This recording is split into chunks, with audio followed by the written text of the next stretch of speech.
नमस्कार बच्चों, आप अगर बोर्ड परीक्षा में एमसीक्यू से अर्थात बहुविकल्पीय प्रश्नों से परीक्षा में पूरे अंक प्राप्त करना चाहते हैं तो यह वीडियो आपके लिए ही है। बच्चों, इस वीडियो में मैं अध्याय 1 वास्तविक संख्याओं के 25 एमसीक्यू हल करवाने वाला हूं, इसलिए इस वीडियो को शुरू से आखिरी तक जरूर देखिएगा। साथ ही साथ में मैं आपको एक चीज़ और बता देना चाहता हूं, वो ये कि मैं हर अध्याय के 25 एमसीक्यू जो हैं मोस्ट आईएमपी वाले वो हल करवाऊंगा और सबकी एक अलग अलग वीडियो अर्थात हर अध्याय की एक अलग अलग वीडियो बना के मैं यहाँ पर एक प्लेलिस्ट में जोड़ दूंगा। प्लेलिस्ट की लिंक मैं नीचे दे दूंगा, वहाँ पर आप क्लिक करके पूरे के पूरे वीडियो को देख सकते हैं। मैं जितने भी वीडियो बनाने वाला हूँ वो सब वहाँ पर जोड़ दूंगा। ठीक है, तो चलिए अब बिना समय गंवाए हम स्टार्ट करते हैं प्रश्न क्रमांक 1 से। प्रश्न क्रमांक 1 हमारे पास है क्या, 96 और 404 का HCF होगा। अपने को क्या करना है, 96 और 404 का HCF निकालना है। ठीक है, इसके लिए अपन क्या करेंगे, सबसे पहले तो 96 और 404 जो है, ठीक है, इनके क्या कर देंगे, गुणनखंड कर लेंगे। बच्चों, ये इस प्रकार हमने क्या करा है, गुणनखंड कर लिए। गुणनखंड करना आपको आता है, इसलिए यहाँ पर हम ज़्यादा इसको समझने की कोशिश नहीं करेंगे। ठीक है, देखो 2 कितनी बार आ रहा है, 1 2 3 4 5, तो हम क्या लिख देंगे, 2 की घात 5। ठीक है, यहाँ पर हमारे पास क्या है, ये 96 है, इस 96 को मैं लिख देता हूँ 2 की घात 5। ठीक है, गुणित ये 3 आया हमारे पास एक बार, तो ये लिख दिया मैंने 3। उसी प्रकार से अपन क्या करने वाले हैं, 404 के गुणनखंड लिखेंगे। तो 404 के गुणनखंड क्या हो जाएंगे बच्चों, ये 2 तो आया है हमारे पास, कितना 2 बार आया है, और उसके बाद आया है 101। ठीक है, ये 101 लिख दिया। अब ध्यान देना बच्चों, HCF अपने को लिखना है, तो यहाँ पर ध्यान देना, HCF क्या होता है, जितने भी हमने क्या करे हैं दोनों संख्याओं में से गुणनखंड निकाले हैं उनमें से कॉमन गुणनखंड लिखेंगे अपन और उनका क्या कर देंगे, गुणा कर देंगे। तो ये HCF, ठीक है, कॉमन गुणनखंड यहाँ पर लिखना है। तो कॉमन गुणनखंड में क्या आएगा, 2 की घात 2 है, यहाँ पे 2 की घात 5 है, तो इनमें कॉमन क्या हो जाएगा बच्चों, 2 की घात 2 कॉमन हो जाएगा। ठीक है, तो यहाँ पे लिख दिया अपन ने। और दूसरी कोई संख्या कॉमन है क्या, नहीं है। अगर मान लो और दूसरी कोई संख्या कॉमन होती तो यहाँ हम करते गुणा का निशान और उस कॉमन संख्या को यहाँ लिख देते और सबका आपस में गुणा कर देते, वो क्या आ जाता, HCF के बराबर आ जाता। अब यहाँ पर चूंकि 2 की घात 2 के अलावा और कोई दूसरी कॉमन संख्या नहीं है, तो अपन ने क्या करा, सिर्फ 2 की घात 2 लिखा। क्या हो जाएगा, 2 की घात 2 बराबर हो जाएगा 4। तो हमारा जो सही उत्तर होने वाला है वो है 4 है। ढूंढो कहाँ है ये 4, बी नंबर या सॉरी बी ऑप्शन जो है हमारा, ठीक है, वो क्या है हमारा करेक्ट है। तो हमारा सही उत्तर होगा 4। ठीक है, दूसरा प्रश्न देख लेते हैं। यहाँ पर लिखा है 12 और 15 का HCF होगा। देखो बच्चों, हम क्या करते हैं, यहाँ पे लिखते हैं 12 और 12 के हम कर देते हैं गुणनखंड। तो 12 के गुणनखंड क्या आएंगे, 2 की घात 2 गुणित 3। ठीक है, देखो 2 दूनी 4, 4 त्रिक 12 हो गए 12। 15 के गुणनखंड क्या आएंगे, यहाँ पे लिख लेते हैं, आपको अच्छे से मालूम ही होगा, 3 गुणित 5। ठीक है, हमको निकालना है HCF। HCF में मैंने आपको बताया है कि गुणनखंडों में से जो भी कॉमन संख्या है वो यहाँ पर लिख दो। ठीक है, और उनका आपस में गुणा कर दो। देखो कॉमन संख्या क्या दिख रही है, 2 की घात 2 यहाँ पर है क्या, नहीं है। यहाँ पर देखो 3, ये वाला 3 और ये 3, ये कॉमन है ना, तो ये हमारे पास 3 यहाँ लिख दिया। बाकी और कुछ कॉमन दिख रहा है क्या, नहीं दिख रहा है। अगर होता कॉमन तो गुणा करके अपन उसको भी लिख देते। ठीक है, तो वो HCF हो जाता। अब चूंकि यहाँ पर हमारे पास कोई दूसरी कॉमन संख्या नहीं है, तो हमारा जो उत्तर है वो भैया 3 ही सही होगा। तो ए ऑप्शन जो है हमारा क्या है, करेक्ट है। ठीक है, अब हम आगे बढ़ेंगे। क्वेश्चन नंबर 3, दो संख्याओं का गुणनफल 32 है तथा उनका LCM 8 है, तो उनका HCF होगा। देखो बच्चों, हमें अच्छे से मालूम है कि LCM गुणित HCF बराबर होता है दो संख्याओं का गुणनफल। ठीक है, HCF इंटू LCM बराबर दो संख्याओं का गुणनफल। तो HCF अपने को दे रखा है क्या भैया, HCF तो अपने को निकालना है। ठीक है, HCF अपने को निकालना है, LCM दे रखा है। ठीक है, तो ये लिखा मैंने HCF is equal to LCM अपने को दे रखा है 8, तो ये लिख दिया 8 बराबर में दो संख्याओं का गुणनफल। तो दो संख्याओं का गुणनफल दे रखा है हमको 32, ये लिख दिया मैंने 32। ठीक है, HCF बराबर क्या आएगा, 32 डिवाइडेड बाय 8। ठीक है, ये हो जाएगा हमारे पास क्या, 8 चौक 32, तो ये आएगा 4। हमारा सही उत्तर होगा 4। ठीक है, तो ए ऑप्शन हमारा क्या होने वाला है, करेक्ट होने वाला है। करेक्ट है। चलिए आगे बढ़ते हैं अब अपन क्वेश्चन 4 की तरफ।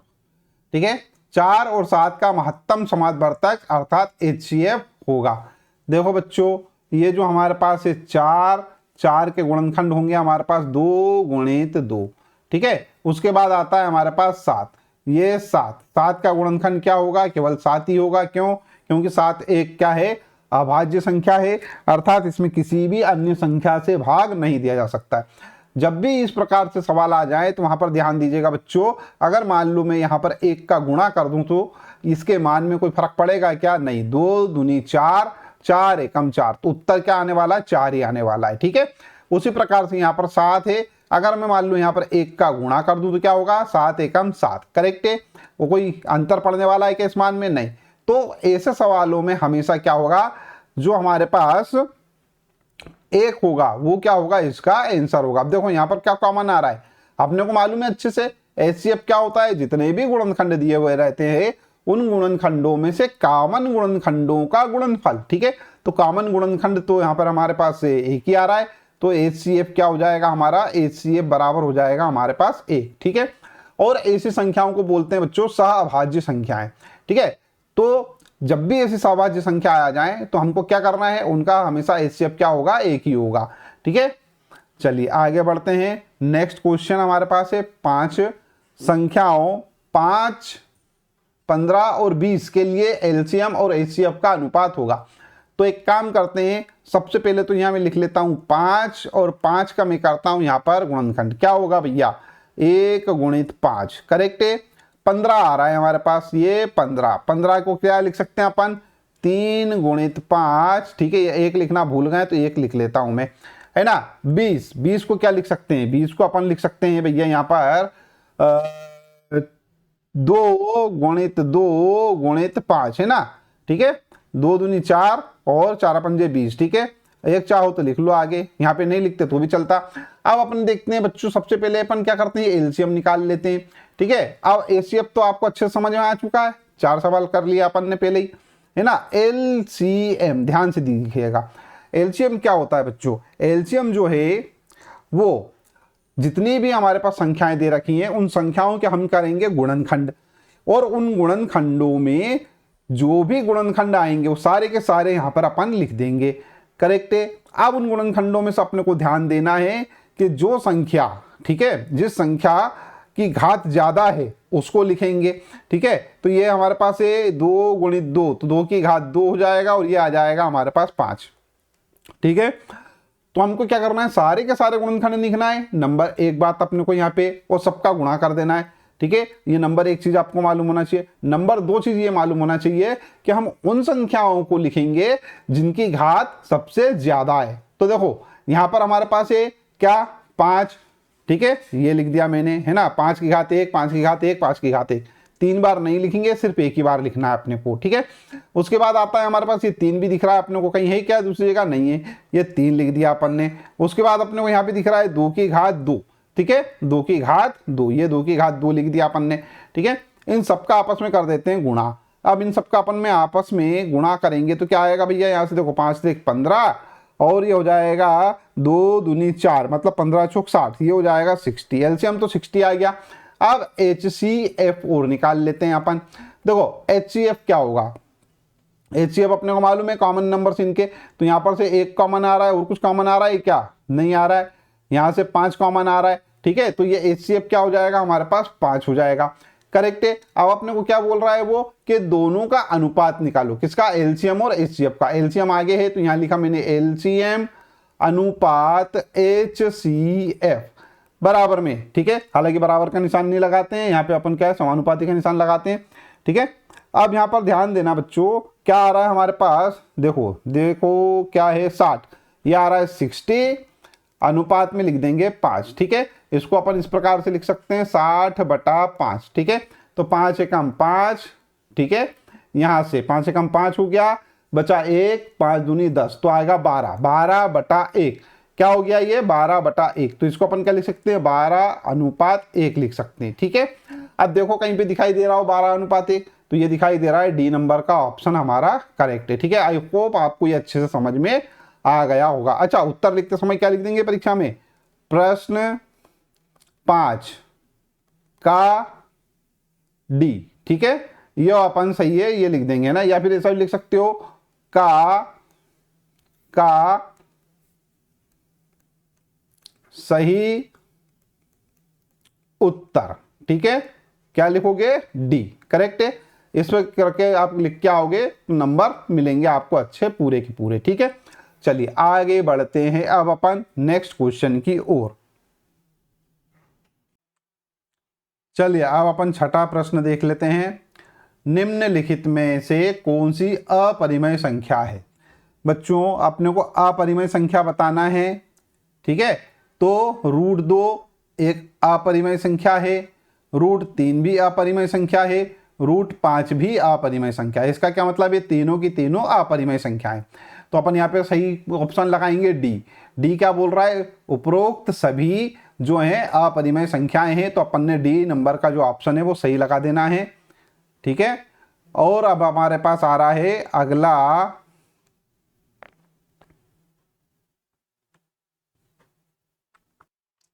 प्रश्न 7। 12, 15, 21 का एलसीएम होगा। ठीक है, अपन एक काम करते हैं, एलसीएम लिखना है, बड़ा सीधा सीधा काम है। एक तो सबसे पहले 12 के गुणनखंड कर लेते हैं अपन। क्या होंगे वो? 2 की घात 2 गुणे 3 है ना। देखो 2 की घात 2 मतलब 4 और 3, 4 3 12। ठीक है, चाहो तो ये गुणनखंड विधि द्वारा गुणनखंड निकाल सकते हो। ठीक है, अब यहाँ पर देखते हैं अपन 15। 15 के गुणनखंड क्या होंगे? यहाँ पे लिखता हूँ मैं 15। 15 का गुणनखंड होगा 3 गुणित 5, 3 गुणित 5। उसके बाद है हमारे पास 21, तो ये लिखा 21। 21 के गुणनखंड होंगे हमारे पास 3 गुणित 7। ठीक है, अब अपने को लिखना है इसका एलसीएम। ठीक है, तो ये लिखा मैंने एलसीएम। एलसीएम में मैंने आपको बताया है कि जितने भी गुणनखंड आए हों, ठीक है, सारे के सारे जो हमारे पास संख्याएं हैं, उन संख्याओं के जितने भी गुणनखंड आए हों, ठीक है, वो सारे के सारे लिख के उनका गुणा कर दो। और गुणनखंडों में भी वो गुणनखंड अपन लिखेंगे, ठीक है, जिसकी घात ज्यादा है। तब देखो यहां पर से 2 की घात 2, तो ये तो लिखना ही लिखना है अपने को, गुणे। अब देखो ये 3 है, यहाँ 3 है, यहाँ 3 है। ठीक है, तो हम कौन सा वाला 3 लिख सकते हैं? एक ही बार लिखना है, बस कोई सा भी 3 लिख दो। ठीक है, तीनों बराबर हैं, है ना। अगर मान लो सपोज, ठीक है, अगर यहाँ पर 3 की घात 2 होता तो हम इस 3 की जगह यहाँ पे क्या लिखते? 3 की घात 2 लिखते। लेकिन अब चूंकि यहाँ पर घात 2 तो है नहीं, इसलिए अपन क्या करेंगे? सिर्फ 3 लिखेंगे। ठीक है, तो ये इस प्रकार से हमारे पास ये 3 हो गया। अब क्या आ रहा है भैया? 2 हो गया, 3 हो गया, 5 लिख लेते हैं। ये वाला 5 और ये वाला 7। ठीक है, अब सबका क्या कर दो? आपस में गुणा कर दो। गुणा करेंगे तो क्या हो जाएगा भैया? ये तो हो जाएगा 4, 4 त्रिक 12, 12 पंजे 60। अब 60 में अपन क्या करेंगे? 7 का गुणा करेंगे, आएगा 420। ठीक है, तो ये 420 यहां लिख दिया। ठीक है, तो ये सी हमारा पास ऑप्शन करेक्ट दिखाई दे रहा है, 420। आगे बढ़ते हैं अपन 8वें प्रश्न की ओर। तो यह 8वां प्रश्न हमारे पास है, यदि दो संख्याओं का गुणनफल 135 है तथा एचसीएफ दे रखा है कितना? 3। ठीक है, तो एलसीएम ज्ञात करो। आपने को मालूम है, देखो सीधी सी बात है, अपन जानते हैं, क्या जानते हैं? एलसीएम इनटू एचसीएफ, ठीक है, बराबर है ना दो संख्याओं का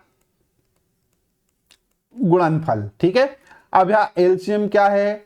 अपने को दे रखा है नहीं, एलसीएम अपने को नहीं दे रखा है, निकालना है। तो एलसीएम छोड़ दो, एचसीएफ दे रखा है 3, तो ये एलसीएम इंटू 3। दो संख्याओं का गुणनफल अपने को दे रखा है 135, तो 135। ठीक है, तो ये एलसीएम क्या हो जाएगा?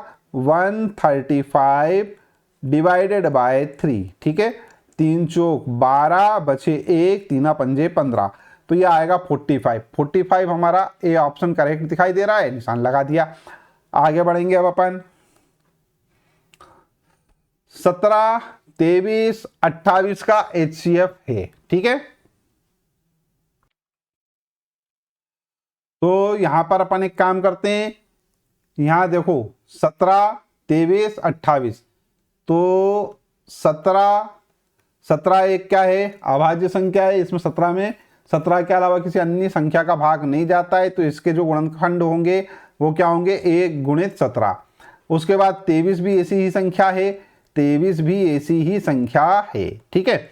अब उसके बाद 28 है, तो ये लिखा मैंने 28 बराबर 1, तो अपन मन से लगा ही दो अभी, ठीक है। ये 28 है, 2 से डिवाइड करो, 2 एकम 2, 2 चौक 8, ठीक है। फिर हो जाएगा 2 सत्ते 14, ठीक है। फिर हो जाएगा 7 एकम 7, ठीक है। तो ये क्या आ जाएगा हमारे पास, 2 की घात 2 गुणित 7। लेकिन अपने को लिखना है HCF। HCF क्या होता है, कॉमन नंबर, तो ये HCF, ठीक है।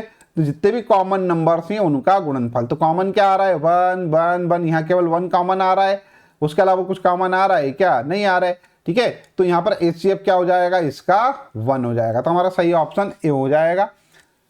नंबर 10 देख लेते हैं, 11 और 13 का HCF होगा। भैया ये तो आप बढ़िया मन से बता सकते हो, ठीक है। डायरेक्ट लिख देते हैं अपन D, ठीक है, करके देख लेना।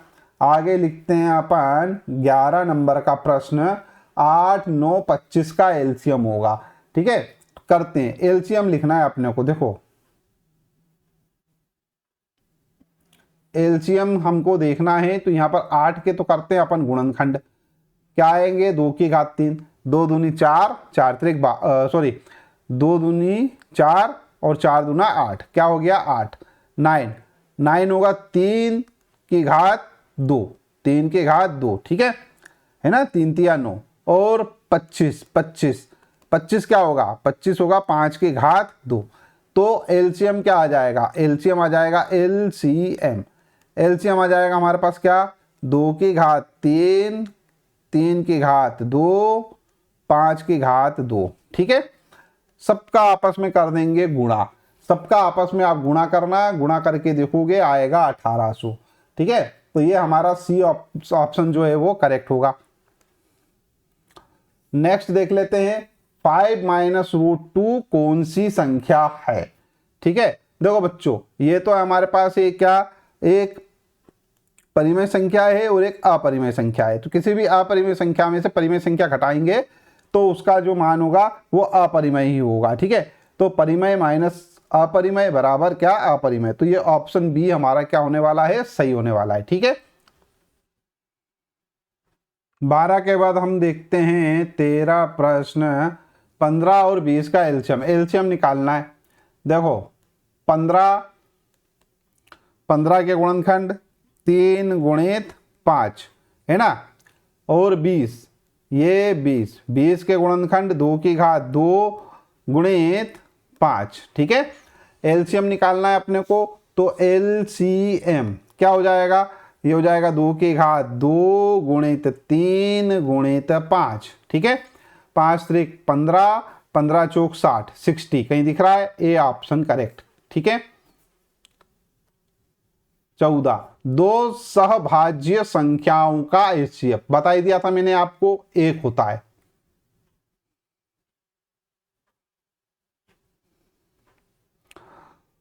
उसके बाद अपन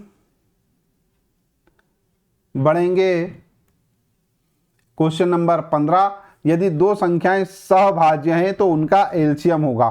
तो LCM क्या होगा, उनका गुणनफल के बराबर होगा। जैसा मान लेते एक संख्या 2 है और एक संख्या क्या है, 3 है, ठीक है।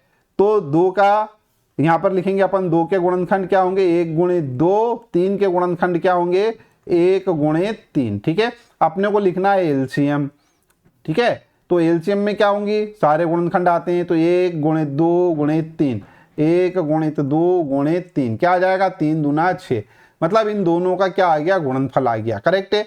तो यहाँ पर सी ऑप्शन हमारा करेक्ट होगा, उनका गुणनफल, ठीक है। तो यहाँ पर ध्यान दीजिएगा, बिल्कुल आसान सा काम। अगर सहअभाज्य संख्याओं का HCF पूछा जाए तो 1 होगा, और अगर मान लो LCM पूछा जाए, ठीक है, तो वो क्या होगा, उनका गुणनफल होगा, करेक्ट है। आगे बढ़ते हैं, प्रश्न क्रमांक 16, निम्नलिखित में से कौन सी परिमेय संख्या है, आपने को बताना है परिमेय। देखो ये √7 तो अपरिमेय है, अपने को अच्छे से मालूम है, √5 भी अपरिमेय है, अच्छे से मालूम है, √3 भी अपरिमेय अच्छे से मालूम है। 9 को चेक कर लेते हैं। √9 का मान क्या आएगा बच्चों? 3 आएगा।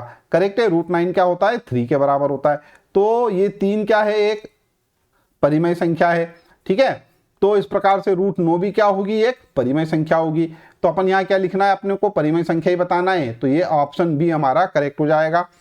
उसके बाद है हमारे पास प्रश्न क्रमांक अगला 17।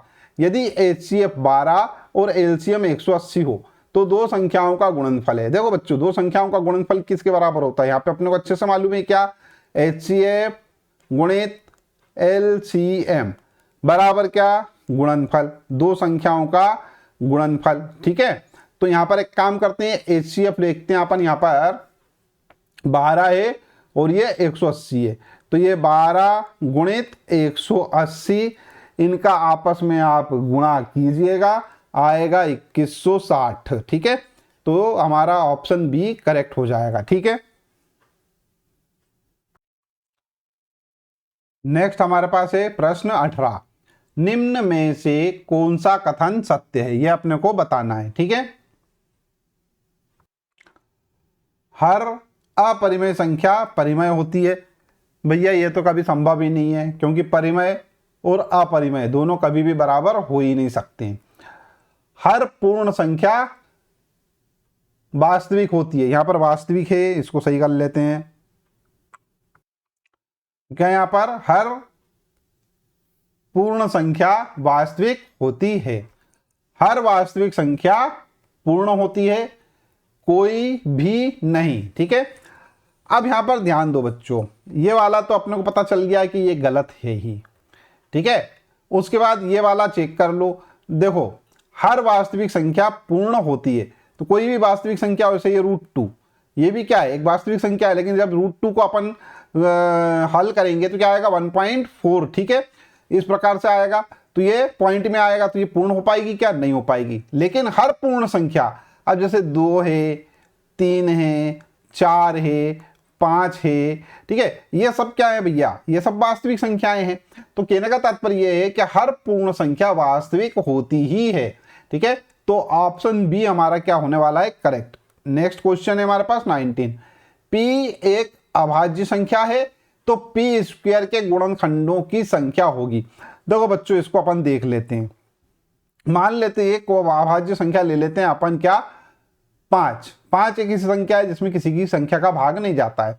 ठीक है, तो इस 5 के गुणनखंड क्या होंगे? ठीक है, इस 5 के गुणनखंड क्या होंगे? एक तो हमारे पास होगा 1, ठीक है, और एक होगा क्या? 5। ठीक है, उसके बाद अपन यहां पर देखते हैं, अब क्या बोल रहा है? p एक अभाज्य संख्या है, तो p² के गुणनखंड, तो ये 5 का कर दो अपन क्या? स्क्वायर, ये हो गया, तो क्या बन गया? ये 25। अब इस 25 को देखो, इस 25 में का एक गुणनखंड क्या हो सकता है? स्वयं 25 भी हो सकता है।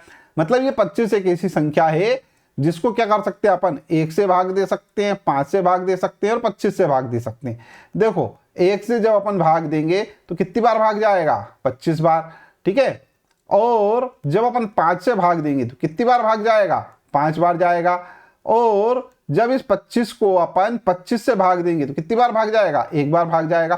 कहने का तात्पर्य यह है कि इस 25 को अपन 1, 2, 3 संख्याओं से भाग दे सकते हैं। तो सी ऑप्शन हमारा करेक्ट आएगा। तो आप बोलोगे सर 5 ही क्यों लिया? और कोई सी संख्या लेके देख लो, लेके देख लो। क्या लेके देखते हैं अपन? 3 लेके देखते हैं। ठीक है, तो ये हो गया 3 का स्क्वायर, क्या आएगा? आएगा 9। करेक्ट है।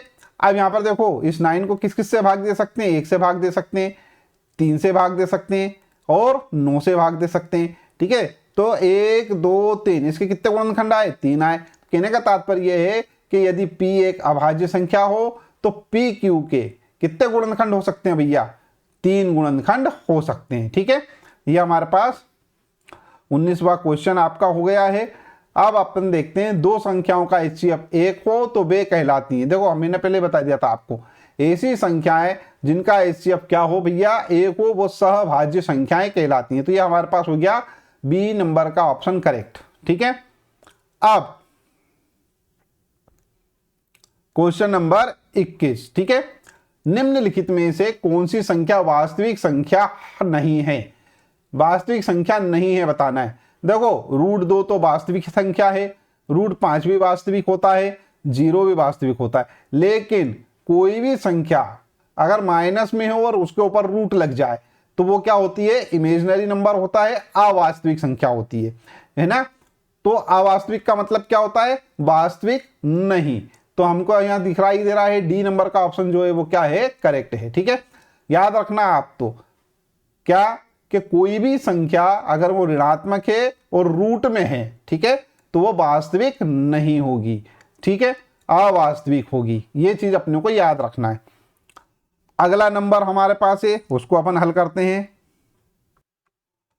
प्रश्न 22, यदि दो संख्याओं का गुणनफल 420 तथा उनका एचसीएफ 6 हो तो उनका एलसीएम होगा। अब अपने को अच्छे से मालूम है भैया, क्या? एलसीएम इनटू एचसीएफ बराबर दो संख्याओं का गुणनफल।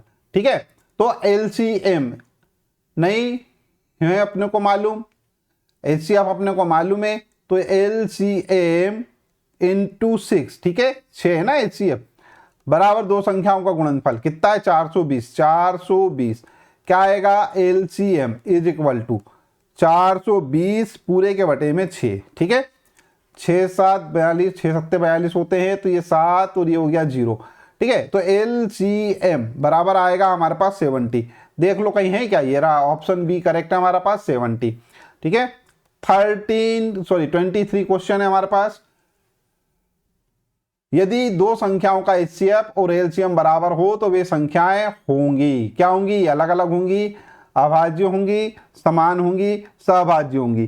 तो ऐसी जो संख्याएं हैं वो समान होती हैं, तो ऑप्शन सी हमारे पास करेक्ट है, ठीक है। अब दो संख्याओं का एचसीएफ और एलसीएम क्या है? बराबर है, तो संख्याएं क्या होंगी? समान होंगी। ये अपने को याद रखना है।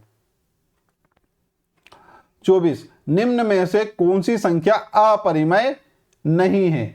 अपरिमेय नहीं है इसका मतलब अपने को परिमेय संख्या ढूंढनी है, ठीक है। अपरिमेय नहीं है इसका क्या मतलब है? कि वो परिमेय होना चाहिए। तो परिमेय संख्याएं देख लो, देखो ये तो अपरिमेय है, ये अपरिमेय है, ये अपरिमेय है, ठीक है। √3, √5, √7, ठीक है, √2 है ना, और √11, √13, √17 है ना। ऐसी संख्याएं जो कि क्या हो? अभाज्य संख्याएं हो और उनके ऊपर रूट लगाओ, वो सारी संख्याएं क्या कहलाती हैं भैया? अपरिमेय संख्याएं कहलाती हैं। तो उनको छोड़ के क्या होंगी? बाकी परिमेय होंगी।